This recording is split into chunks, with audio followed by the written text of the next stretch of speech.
Buried deep in the center of your brain, smaller than a pea, shaped like a pine cone, lies an organ most of us have forgotten. It doesn't beat like the heart. It doesn't breathe like the lungs. It doesn't digest like the stomach. And yet, mystics across cultures claimed it was the true eye, the organ not of survival, but of vision. Not outward vision, but inward sight. This is the pineal gland.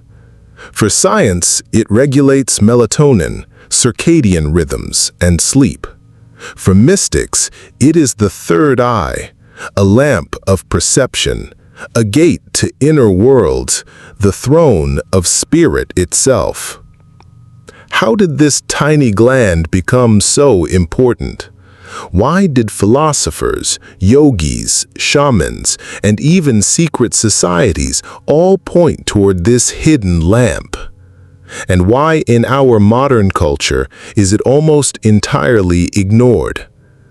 The pineal gland is not just biology. It is the forgotten lamp, the axis between darkness and light. And to understand Kundalini, we must first rediscover it. In the 17th century, philosopher René Descartes called the pineal gland the seat of the soul. At a time when anatomy was being mapped, every organ seemed to have its function except the pineal. It wasn't paired like other brain structures. It sat alone, centered, silent. For Descartes, it was the meeting point between body and spirit, the organ through which consciousness, like light through a lens, entered and animated matter. He could not have known that hundreds of years later, mystics from Egypt, India, Tibet, and Mesoamerica would all be shown to revere this same mysterious gland. But he intuited something. The pineal is not simply physical, it is liminal.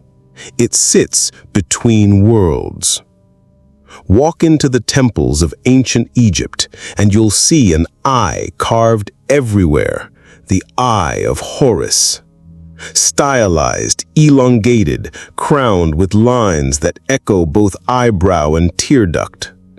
At first, it's just a symbol of protection, a talisman. But compare the Eye of Horus with a cross-section of the human brain.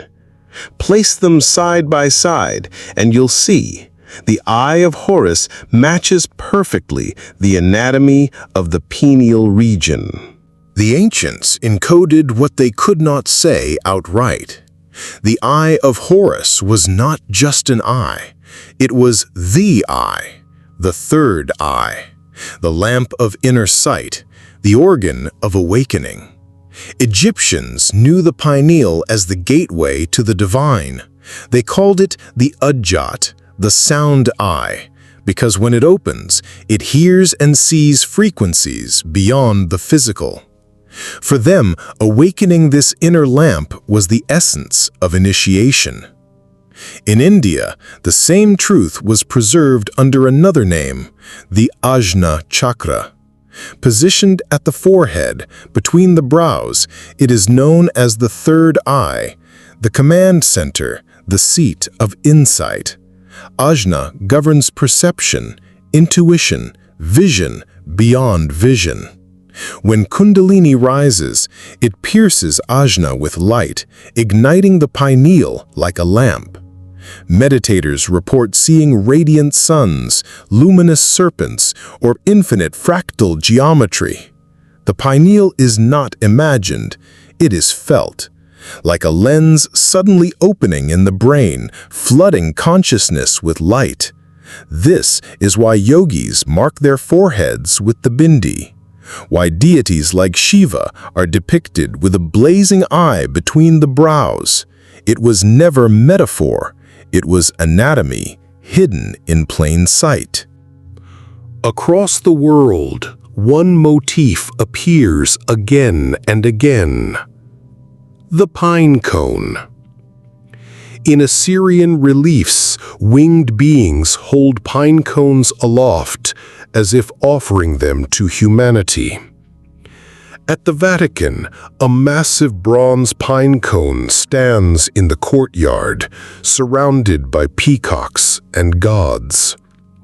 In Masonic symbolism, the pine cone crowns staves and rods. Why pine cones? Because the pineal gland itself is shaped like one. And because the pine cone represents fractal spirals, growth, and seeds of light. The pine cone is the exoteric symbol. The pineal gland is the esoteric truth. Those who held knowledge understood awakening the pineal meant awakening the human beyond flesh. Modern science, of course, reduces the pineal to hormones. It regulates circadian rhythm, produces melatonin, perhaps small amounts of DMT. To most biologists, it is vestigial, unremarkable, hardly worth noticing. But mystics remembered. For shamans, the pineal was the portal of visions. For yogis, it was the eye of the serpent fire. For initiates, it was the hidden lamp within the temple of the skull. Science calls it coincidence that so many cultures revered it, but perhaps it is not coincidence at all. Perhaps they all saw the same truth. The pineal is a gate, a switch, a lamp of light.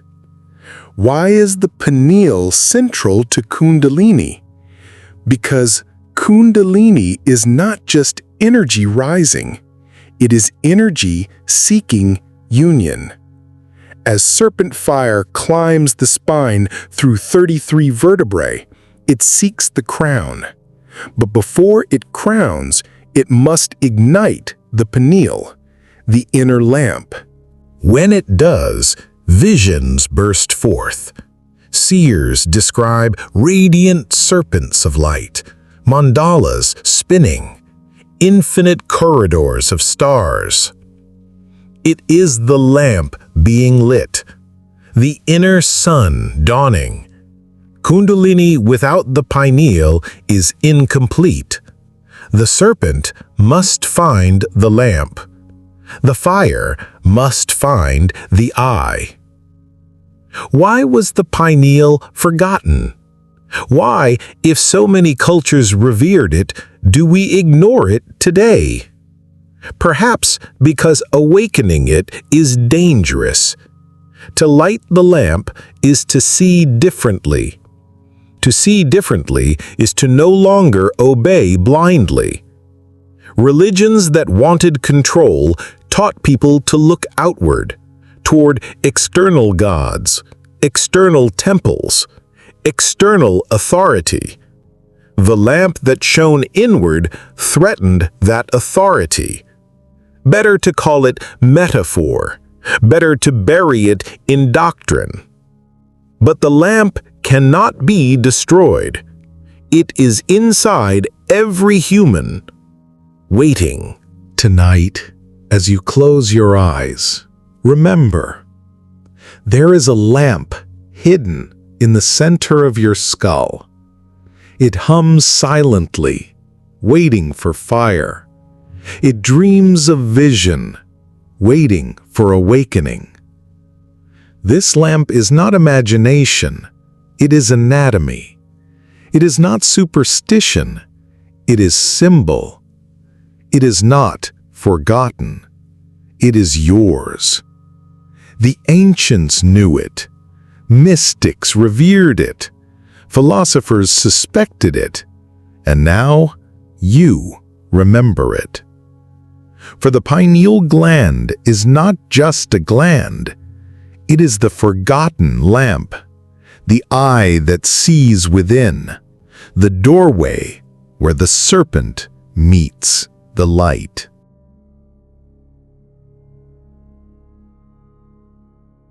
What does it mean to see? For most of us, sight is simply light bouncing off objects, processed by the retina, interpreted by the brain. We see surfaces, shapes, shadows. But ancient cultures spoke of another kind of vision. Vision that did not depend on sunlight or external eyes. Vision that came from within. They called it the third eye. Not metaphorical eye, but a true organ of perception. One that sees truth, not illusion. It is this eye that the pineal gland symbolizes. And across cultures, symbols of eyes appear. Encoded reminders of the inner sight we have forgotten. Step into the temples of ancient Egypt, and the walls whisper secrets. There it is, the Eye of Horus, painted, carved, gilded into stone. At first glance, it's just a protective amulet. But look closer. The Eye of Horus contains precise proportions. Its curves mirror the structures of the thalamus, corpus callosum, and pineal region. To the trained initiate, this was no mere decoration. It was a map, a code pointing to the hidden eye within the brain. Egyptians believed the Eye of Horus could see both worlds, the physical and the spiritual.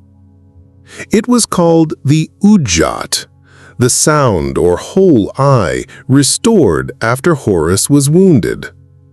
Symbolically, it represents restoration of perception, the repair of vision, not outward, but inward.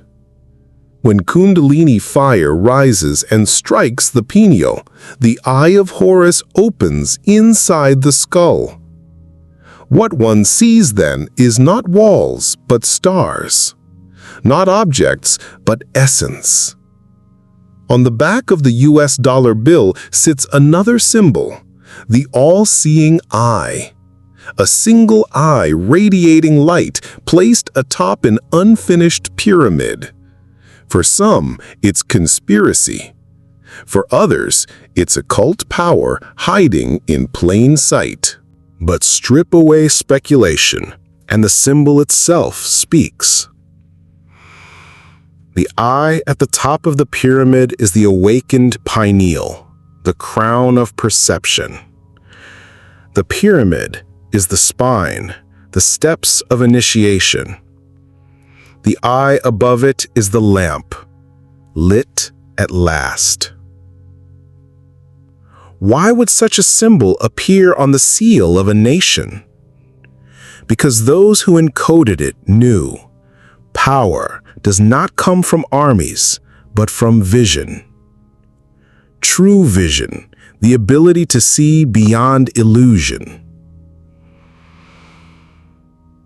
In the East, yogis meditate on the third eye. In the West, the eye became a secret held by Masons, mystics, and philosophers. Both point to the same truth, the lamp at the center of the brain.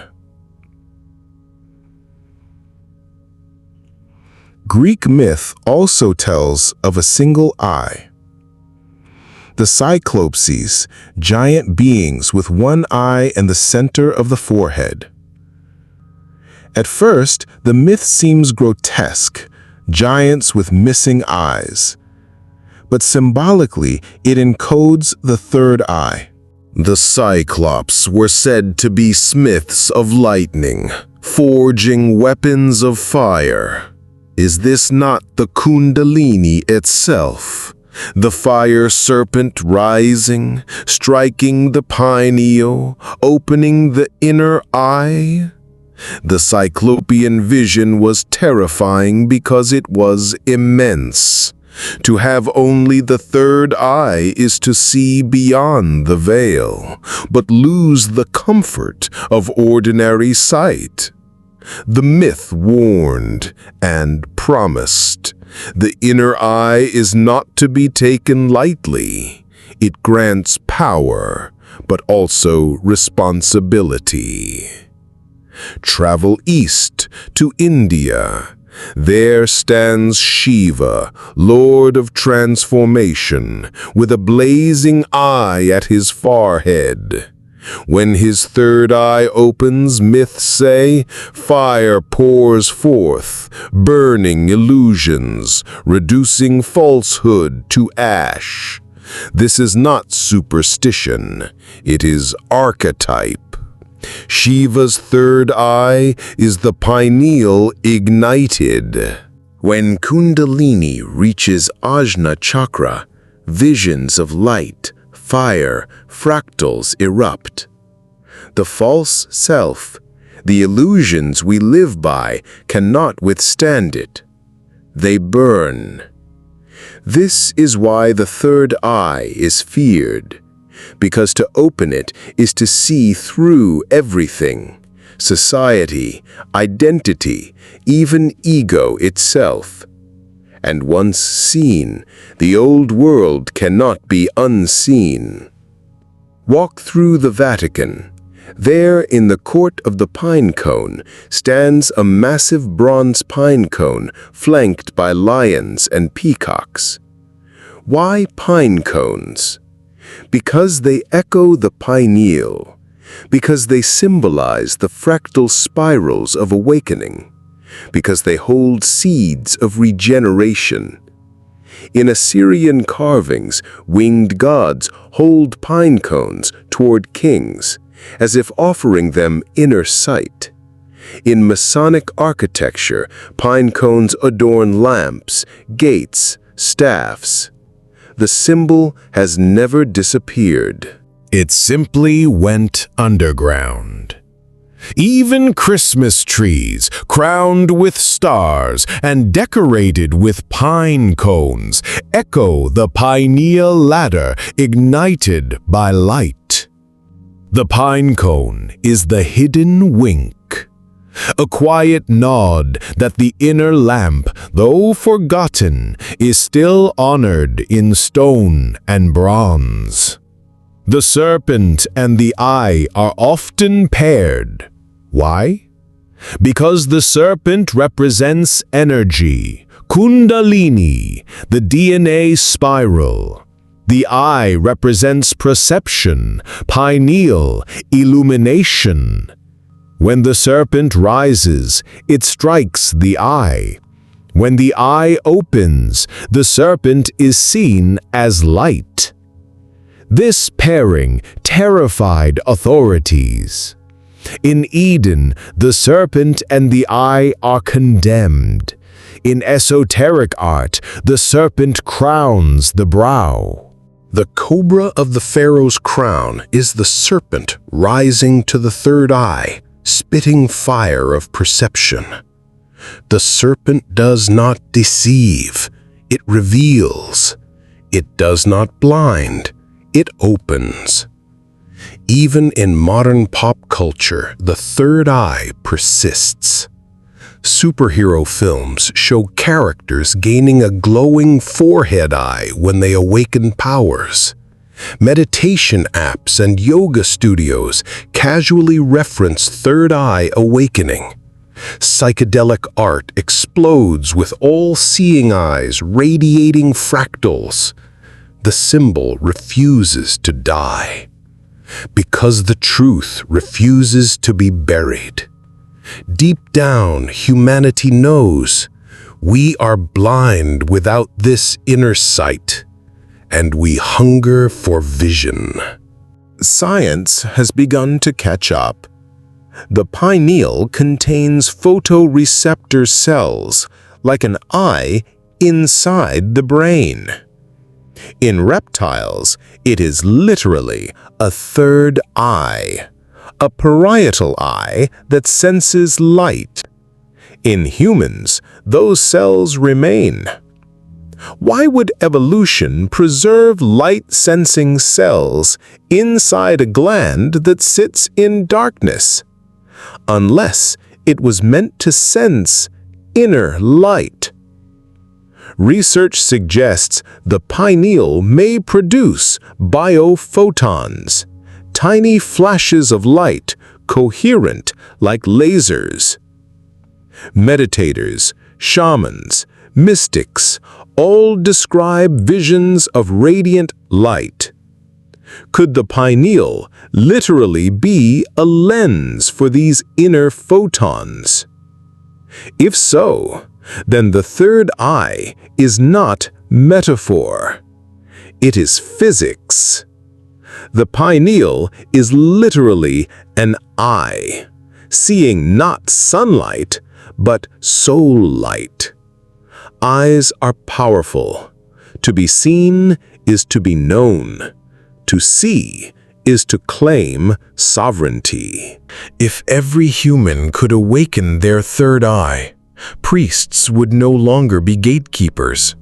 Kings would no longer claim divine right. Science could no longer claim monopoly on truth. The eye was demonized because it was dangerous to power. Better to mock it as superstition. Better to call it metaphor. Better to let it calcify in fluoride and neglect. But the eye remains, waiting. Close your eyes. Behind the lids there is another eye, an eye that does not look outward but inward, not at objects but at essence. The ancients called it the Eye of Horus. The yogis called it Ajna. The philosophers called it the seat of the soul. You may call it what you like, but it is there, waiting for serpent fire, waiting for the lamp, waiting for you.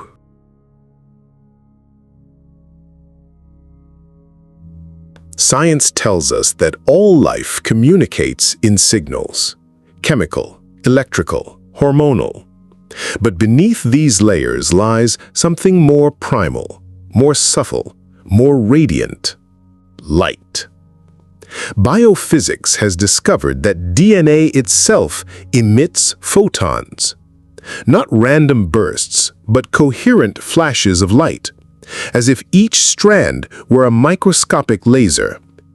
These emissions are unimaginably faint, but they exist, dancing in the ultraviolet and visible spectrum.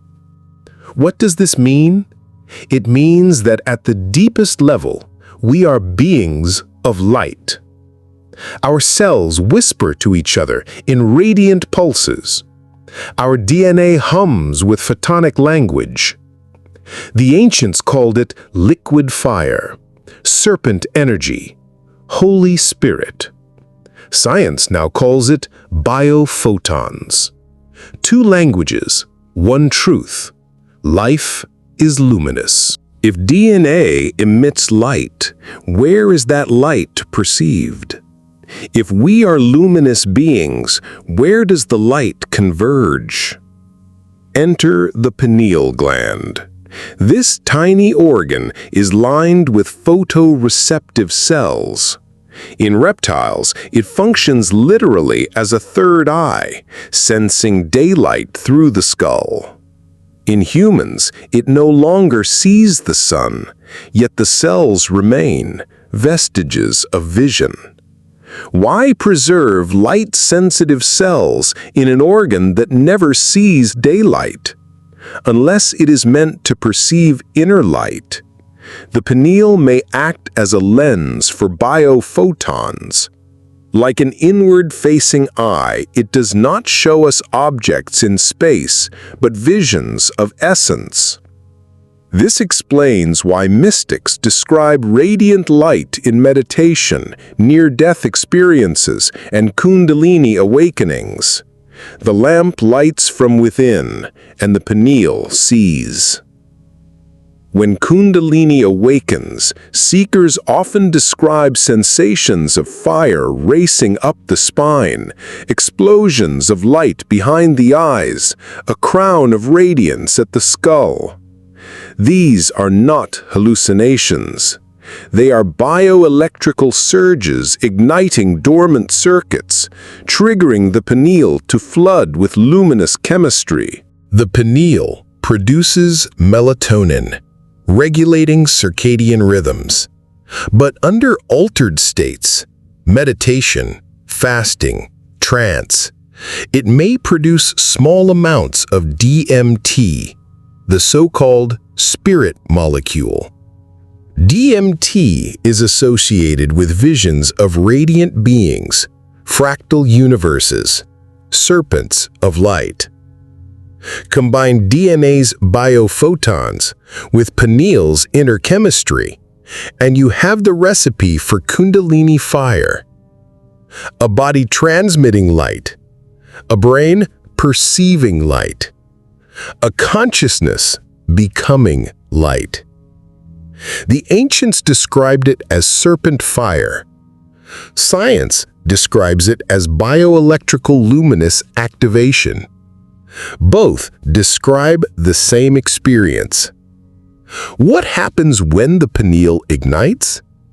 Mystics describe a cinematic display, fractals of infinite geometry, serpents of light spiraling upward, suns birthing themselves behind closed eyes, corridors of stars, tunnels of radiance, beings clothed in light. Science might shrug. These are hallucinations. But are they? Biophotons research suggests that neurons communicate with flashes of light, not just electrical signals. If the brain is a cinema of neurons, then the pineal is the projector. It translates the body's inner light into images, symbols, visions. This is why the visionary experience is universal. Shamans drinking ayahuasca, monks in deep meditation, near-death experiencers, they all report the same imagery. Serpents, spirals, radiant beings, tunnels of light. The pineal is the screen where the body's inner fire is revealed. Imagine DNA as the library of light.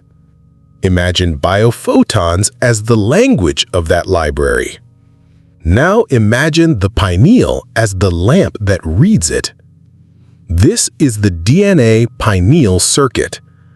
When Kundalini rises, it is not just energy moving. It is DNA igniting, emitting photons, sending signals upward through the nervous system until they converge in the pineal.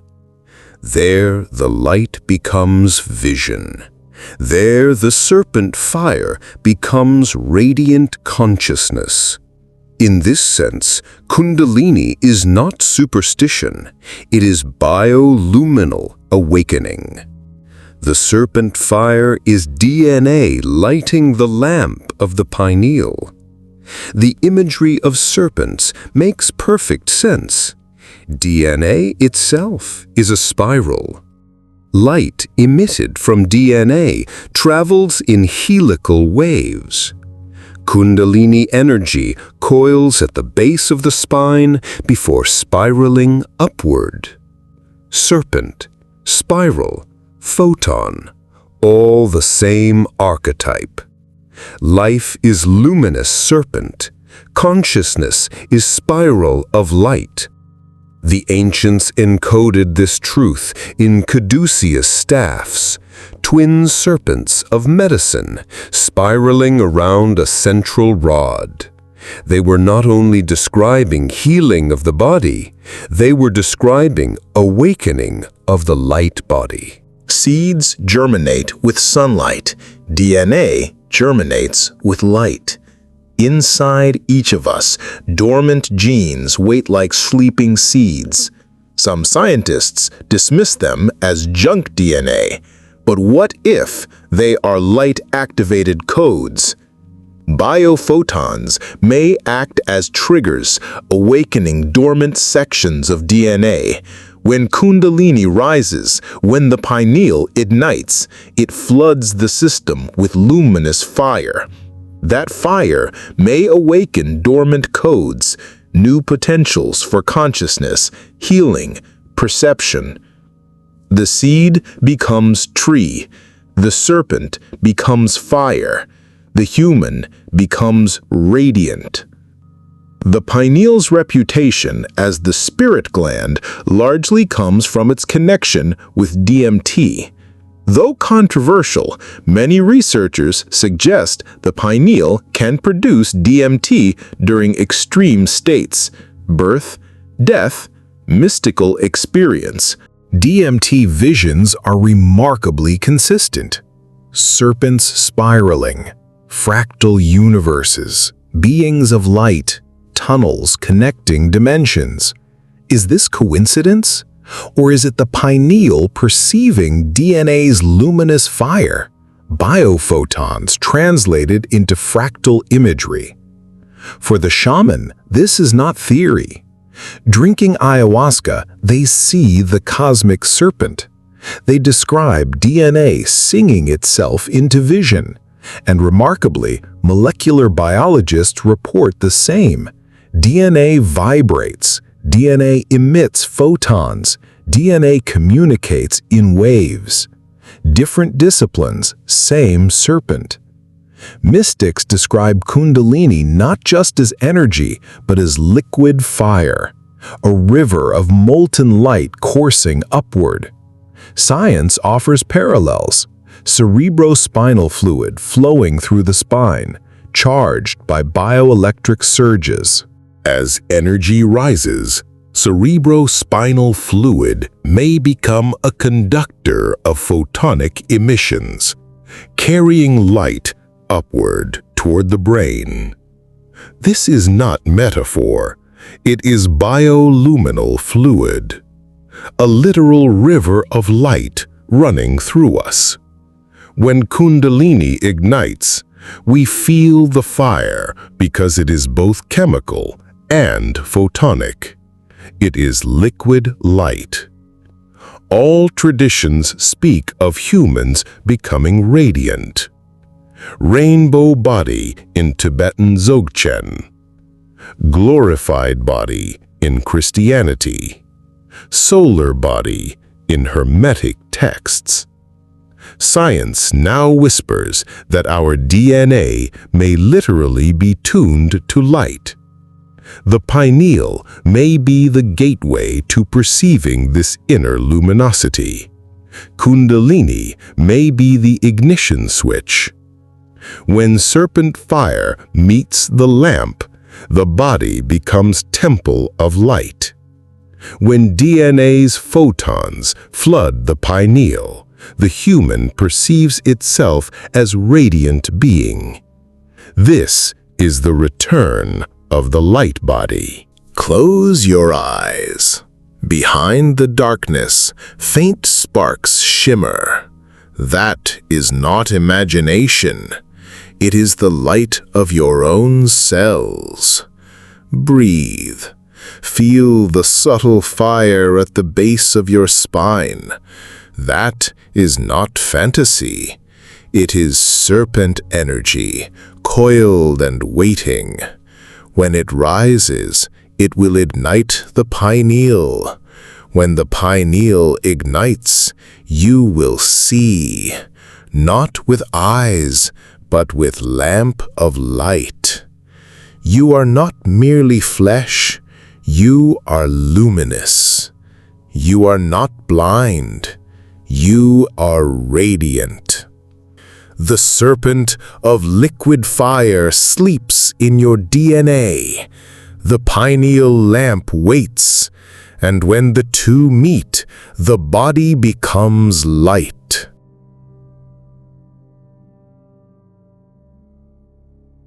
There are two forces asleep within you. One coils at the base of your spine, heavy, waiting, silent. The other rests at the center of your brain, dormant, a lamp unlit. The ancients named the first Kundalini Shakti, the serpent of fire, the coiled goddess.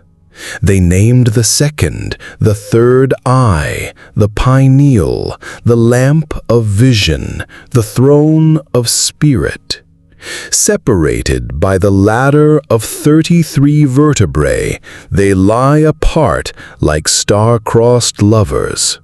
One buried in matter, one hidden in mind. The story of awakening is the story of their reunion. The serpent must rise, the lamp must light. And when the serpent meets the eye, human becomes divine. Kundalini is not abstract, it is experienced as heat, vibration, energy coursing upward through the spine. At first, it stirs like a faint tremor, a serpent uncurling. Then it rises, striking each chakra like a bell. At the root, it awakens survival. At the sacral, it stirs creativity. At the solar plexus, it burns ego. At the heart, it blossoms compassion. At the throat, it vibrates truth. But these are not the end. Beyond them waits the Ajna chakra, the third eye, the pineal lamp. The serpent climbs not only to move, but to see. And as it ascends, its fire intensifies, like lightning spiraling through a tower, like flame racing up a wick. Every vertebra becomes a rung, every chakra a gate, until finally the serpent's head reaches the brow.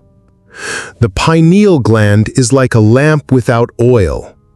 Dormant, it flickers only with dreams, faint melatonin rhythms.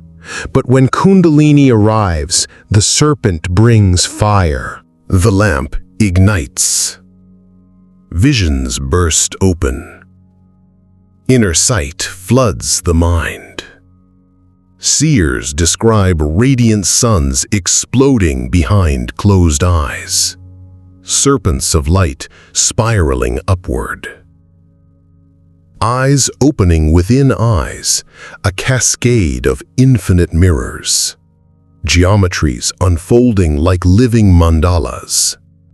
The pineal, once silent, becomes cinema of cosmos. The lamp lights not a room, but a universe. In yogic myth, Kundalini is feminine, Shakti, coiled power, serpent goddess. The pineal is masculine, Shiva, silent witness, lamp of awareness. For eons they are apart. But when Kundalini rises, Shakti ascends to meet Shiva at the brow. Their union is ecstasy, not sexual, but cosmic, not personal, but archetypal. Shakti's fire enters Shiva's lamp. The serpent strikes the eye. The pineal bursts into light. This is why myths speak of hieros gamos, the sacred marriage. It is not a myth of flesh, but of fire and lamp, of serpent and eye. When they unite, the seeker is no longer seeker. The human is no longer human. They become radiant. They become divine. Why did pharaohs wear the uraeus cobra on their foreheads? Why did saints in Christian icons have radiant halos? Why is Shiva depicted with a serpent around his neck, eye blazing on his brow? These are not metaphors. They are records of awakening. The cobra crown is Kundalini risen, fire striking the pineal. The halo is pineal lit, lamp blazing with photons.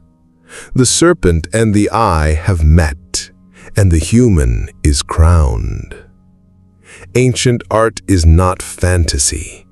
It is memory. It is map.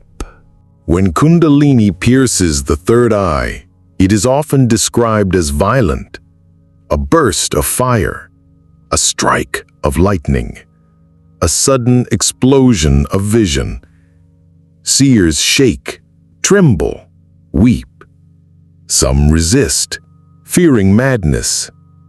Others surrender, dissolving into light. The serpent's strike is overwhelming because the lamp was never designed to hold so much fire. But when it adjusts, when the lamp stabilizes, the vision becomes steady flame. Not a burst, but a radiance. Not chaos, but clarity. This is why initiation was guided by masters. To strike the eye without guidance could shatter, but with preparation, the lamp could endure the fire. When serpent meets lamp, vision changes. The seer does not merely hallucinate. They perceive reality differently. They see fractals where others see forms. They see archetypes where others see accidents. They see energy where others see matter. This is the all-seeing eye, not because it spies on others, but because it sees truth, because it perceives the luminous fabric beneath illusion. This is why the eye crowns the pyramid, why it radiates light. It is not symbol of power over others. It is symbol of power over illusion. There is another mystery. The serpent itself is the eye, for the serpent spirals as light. DNA spirals as ladder. The pineal perceives spiral light as serpentine visions. Thus, serpent and eye are not separate. They are two sides of the same. The serpent is light. The eye is the lens. Together, they awaken. When Kundalini strikes pineal, the serpent sees itself. The lamp perceives its own flame, and the human becomes mirror of cosmos. Why did religions demonize the serpent? Because the serpent opens the eye. Why did they mock the third eye as superstition? Because the eye reveals truth. To suppress serpent and eye was to suppress sovereignty, for one who sees cannot be enslaved. One whose lamp is lit cannot be led in darkness. This is why the serpent became Satan. This is why the eye became a suspicious symbol, not because they deceive, but because they reveal. The strike of fire was feared, but it cannot be erased. It returns. Close your eyes. Imagine serpent fire rising from base of spine, coiling upward, striking brow. Feel warmth, vibration, pressure between eyes. Focus, and the darkness behind lids begins to shimmer. Specks of light, geometries unfolding, a lamp lit inside the skull. This is not imagination. It is physiology. It is photonic fire flooding pineal lamp. It is serpent and eye meeting. Every mystic who speaks of inner light is describing this. Every shaman who sees serpents is describing this. Every prophet crowned with radiance is describing this. It is universal because it is anatomical. It is mystical because it is archetypal. The serpent waits. The lamp waits. Your body is not accident. Your brain is not random. You are designed for reunion. When the serpent of fire meets the lamp of light, the human awakens. When Shakti meets Shiva, the cosmos perceives itself. When the lamp is lit, you see, not with eyes of flesh, but with eye of spirit. This is the destiny of every seeker. Not to worship serpent, not to worship I, but to embody their union. For serpent and I are not myth. They are you. They are the fire in your spine. They are the lamp in your brain. And they are waiting.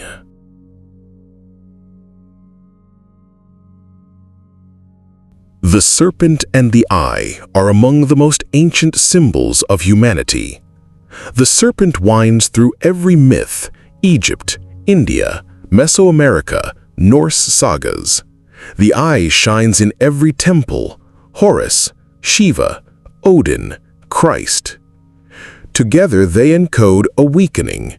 The serpent rises, the eye opens. Together they empower humanity. You are luminous, sovereign, divine. But together they also threaten power. For one who sees with the inner eye cannot be deceived, and one who awakens the serpent cannot be controlled. So the war began, a war not of armies, but of symbols. A war not on flesh, but on perception. The war to suppress the inner light. In ancient Eden, the serpent whispers knowledge. It does not attack. It does not kill. It offers wisdom. Eat, and your eyes shall be opened. Yet religion tells us the serpent is evil. It is cast as Satan, the deceiver, the corrupter. And with one stroke, serpent, the symbol of life, DNA, Kundalini, is demonized. Why? Because serpent knowledge bypasses priesthood. It grants direct perception. It awakens sovereignty. Better, then, to make serpent dangerous. Better to make serpent feared, so humanity would run from its own DNA, its own fire. The third eye, too, suffered suppression. In Egypt, the Eye of Horus was revered. In India, Ajna Chakra was worshipped. In Greece, the Cyclopean vision was feared but respected. But in Christianity, inner vision was condemned. Mystics who spoke of inner light were branded heretics. Seers who described visions of fire and serpents were silenced. The Church insisted vision belonged only to saints, prophets, clergy. Ordinary people must see only with flesh, never with spirit. The lamp was hidden, the pineal ignored. Why such suppression? Because power thrives on blindness. If every human can see divine light within, why obey external kings? If every seeker can feel serpent fire rise, why need priests as mediators? If every child is born with a lamp inside, why bow to temples of stone? So temples externalized what was internal. God was made distant, enthroned in heavens. The lamp was dimmed, made metaphor. The serpent was cast as devil, made enemy. and humanity forgot. When religion's grip began to fade, science rose. It promised liberation from superstition, but it too dismissed the lamp. The pineal became an endocrine gland, no more. Melatonin, sleep, nothing spiritual. To speak of inner light became pseudoscience. To link pineal with vision became mockery. Worse, the pineal was dismissed as vestigial, an evolutionary relic. A third eye turned useless, a lamp reduced to accident. And so, suppression shifted from altar to laboratory, from sermons to textbooks. But the blindness remained. Modern life not only dismisses the pineal, it calcifies it. The pineal is unique. Unlike other glands, it crystallizes with age. Fluoride, heavy metals, processed diets accelerate this process. By adulthood, most people's pineal is coated with calcium phosphate, hardened, inert. Coincidence or quiet continuation of suppression? Fluoride was sold as dental protection, but studies suggest it accumulates in the pineal more than anywhere else. Why target the gland of light? Why silence the lamp chemically? The ancients anointed foreheads with oils, practiced fasting, meditation, rhythm to keep lamp open. We, instead, drink fluoride, eat toxins, stare at screens. Our lamps are coated, our eyes closed. Yet the symbols never vanished. The Vatican displays a massive pine cone. The dollar bill shows the radiant eye. Corporate logos hide triangles, eyes, serpents. Why'd keep the symbols if their meaning is gone? Because meaning is never gone. It is hidden, preserved for those initiated, denied to the masses. Knowledge suppressed does not disappear. It is encoded in architecture, in logos, in ritual. The lamp remains. The serpent remains, but hidden in silence. What happens to a humanity that suppresses its inner light? It stumbles. Blind, it mistakes shadows for reality. Blind, it worships idols of stone and screen. Blind, it surrenders freedom for comfort. Without serpent, humanity fears its own energy. Without eye, it fears its own vision. Without lamp, it cannot awaken. And so, asleep, humanity is ruled by priests, by kings, by corporations, by algorithms. The cost of forgetting is slavery. But the lamp is not truly gone. In every age, some remembered. Gnostics spoke of the inner spark. Sufis sang of the lamp of the heart. Mystics withdrew into caves to ignite pineal fire. Shamans drank brews that let them see serpents of light. Even when burned, exiled, mocked, they whispered, "The lamp is within. The serpent is you." Their whispers became underground rivers, streams of resistance flowing beneath empires, waiting for a time when the lamp could shine again. Today, the war continues, but cracks are forming. Meditation is mainstream.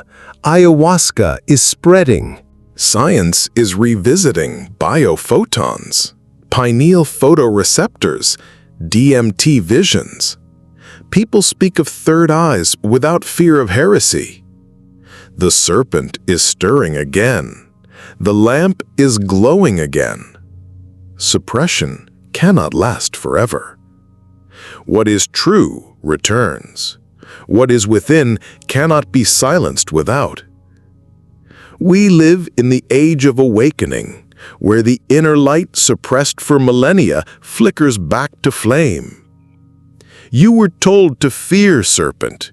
You were told to ignore eye.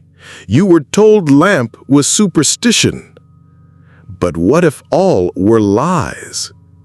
What if serpent is your DNA fire? What if eye is your pineal lens?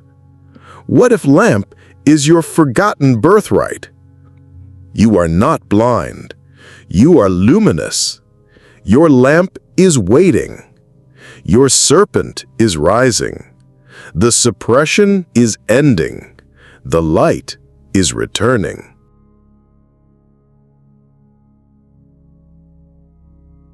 For millennia, the lamp was dimmed. The serpent was demonized. The eye mocked. The pineal calcified. Humanity wandered in shadows, mistaking illusions for truth. But no night lasts forever. Every darkness is measured by the dawn it precedes. We live now in the dawn of return. The serpent stirs again. The lamp glows again. The inner sun awakens. The forgotten organ in the center of your brain is no longer an idle gland. It is the axis of evolution, the key to a new humanity. Every culture has whispered of this return. In Tibet, Dzogchen masters spoke of the rainbow body, when meditators dissolve into light, leaving only hair and nails. In Christianity, Paul promised a glorified body, radiant and incorruptible. In Egypt, initiates aspired to become an Ach, a shining one, clothed in star fire. In Mesoamerica, shamans spoke of plumed serpents, humans crowned with radiant wings of light. Different lands, same vision, the body transfigured, the lamp lit, the serpent crowned, the human made luminous. These were not myths. They were previews, prophecies of what happens when the pineal is ignited, when DNA sings photons, when Kundalini serpent meets the lamp of the eye. The pineal has always been described as a lamp, but when ignited fully, it is more than lamp. It is sun. Seers describe it as blinding radiance exploding behind the brow, a light brighter than the outer sun, yet not burning, but embracing. It floods the body with warmth, love, illumination. It is as if a sun rises inside the skull. This is the inner sun, not metaphor, but biophysics. Biophotons surging through neurons, DMT visions amplifying coherence, DNA spiraling with radiant fire. The lamp becomes star, the human becomes radiant. Science once mocked the idea of junk DNA. Now it admits the so-called junk may regulate complex functions we barely understand. Mystics say it is more than regulation. It is dormant code waiting for fire. When Kundalini rises, when pineal lamp lights, these codes awaken. Perception shifts. Consciousness expands. Abilities once thought miraculous, intuition, healing, telepathy, communion with light, emerge as natural. Not superhuman, simply human fulfilled. A human whose serpent has risen, a human whose lamp has lit. The dormant becomes active, the blind becomes seeing, the clay becomes luminous. For centuries, mystics lit lamps in solitude, caves, monasteries, deserts. But now, awakening is not individual alone, it is collective. Millions meditate, millions drink plant brews and see serpents of light. Millions speak of synchronicity, awakening, inner suns. This is no fad. It is collective Kundalini, the serpent of humanity rising, the pineal of species opening. When one lamp lights, it illuminates a room. When millions light, it illuminates a world. We are living in that ignition, a dawn not of one, but of many. Not of saints alone, but of humanity itself. Of course, every dawn brings resistance. Powers built on darkness fear the light. They mock, suppress, distort. They sell distractions, addictions, toxins. They tried to calcify the pineal, demonize the serpent, blind the eye. But suppression cannot withstand awakening. The fire is too strong, the lamp is too many. Fear will scream, but fire will rise, and light will spread. Imagine your flesh dissolving into photons. Imagine your spine a ladder of light. Imagine your pineal a sun radiating rainbows. Tibetan masters called it the rainbow body.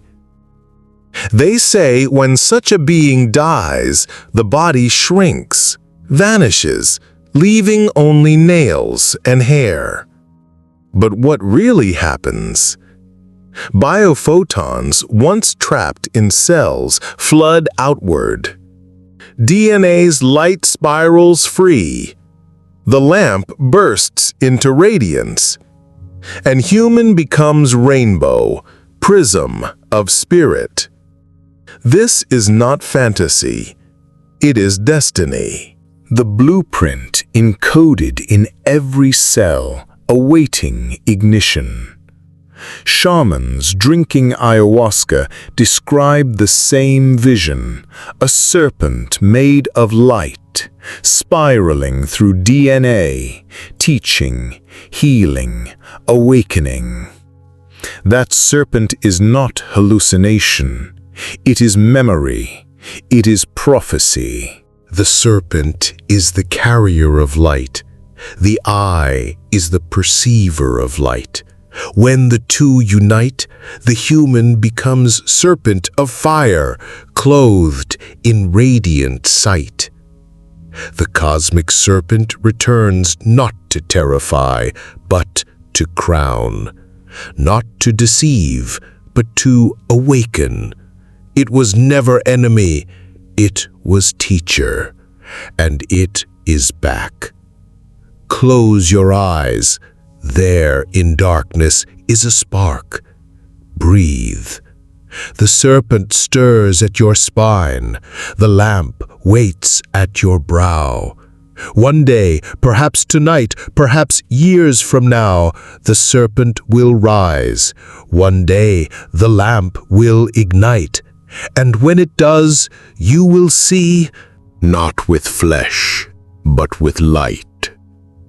Not with fear, but with fire. Not with illusion, but with essence. You are not merely body. You are temple. You are not merely brain. You are lamp. You are not merely human. You are light. The serpent is rising. The lamp is returning, and humanity is awakening the inner sun.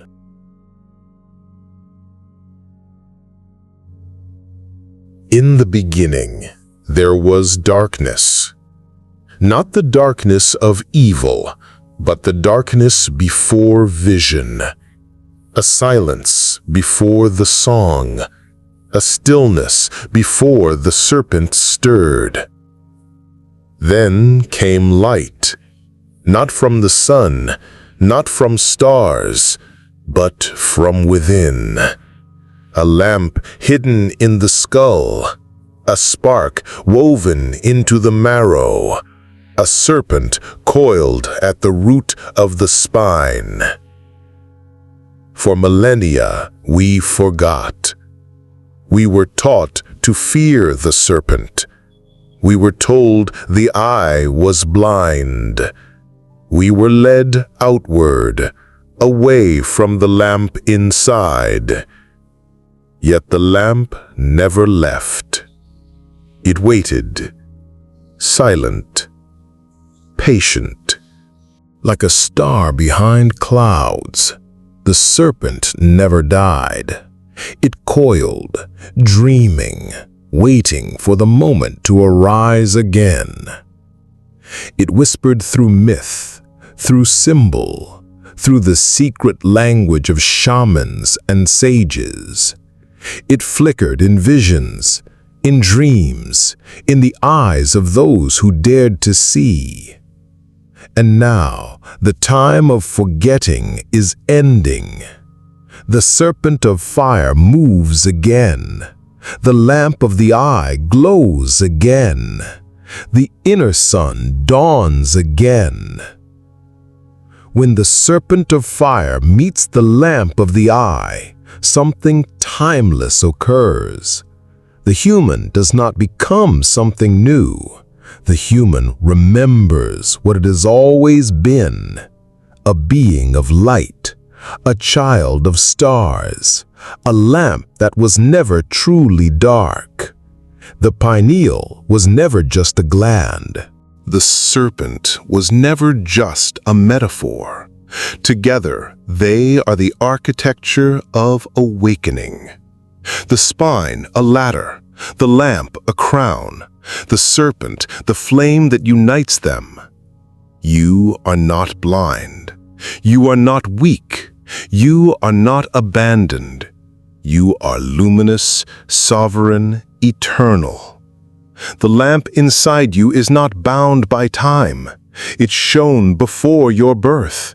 It will shine after your death. It is the axis that connects flesh and eternity, earth and cosmos, matter and spirit. To awaken is not to escape the world.